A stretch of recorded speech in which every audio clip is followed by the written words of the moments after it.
Hello guys, നമുക്ക് കാസർഗോഡ് വരെ പോയി വന്നാലോ? കാസർഗോഡ് എന്താണെന്നല്ലേ? എൻ്റെ വീട് കാസർഗോഡാണ്.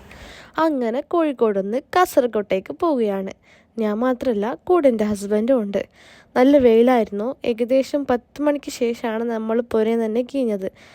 കണ്ണൂർ നല്ല ട്രാഫിക്കായിരുന്നു. കണ്ണൂർ കഴിഞ്ഞാൽ നല്ലൊരു കരിമീൻ ജ്യൂസ് കുടിച്ചു.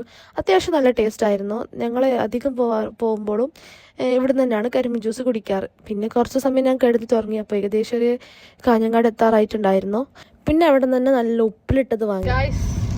നമ്മളിത് വാങ്ങിയിട്ടുണ്ട്. എന്ത് പേരൊന്നും അറിയാം. ഉപ്പിലിട്ട വാങ്ങയും പിന്നെ എന്തോ ലവ് ലോലിക്ക അങ്ങനെ എന്തോ ഒരു സാധനമാണ്. ഞാൻ ഫസ്റ്റ് ടൈമാണ് തിന്നത്. അത്യാവശ്യം നല്ല ടേസ്റ്റ് ഉണ്ടായിരുന്നു. അങ്ങനെ നേരെ വിട്ടു. അപ്പോൾ തോന്നി എനിക്ക് എൻ്റെ കോളേജിലൊന്ന് പോയി വരാമെന്ന്. അങ്ങനെ ഞാൻ കോളേജിൽ പോയി ജസ്റ്റ് ഒന്ന് ഫോട്ടോസ് വീഡിയോസെല്ലാം ഒക്കെ എടുത്തു. കാണുമ്പോൾ തന്നെ ഭയങ്കര ഒരു സങ്കടമാണ്. അങ്ങനെ നേരെ വീട്ടിലേക്ക് വിടുന്നതിന് മുന്നേ നമ്മുടെ കാസർഗോഡ് സ്പെഷ്യലായ റപ്പിച്ചാൻ്റെ ചർമ്മൂറും നിന്ന് നേരെ വിട്ടു വീട്ടിലേക്ക്. അപ്പോൾ ഓക്കെ, ബായ്.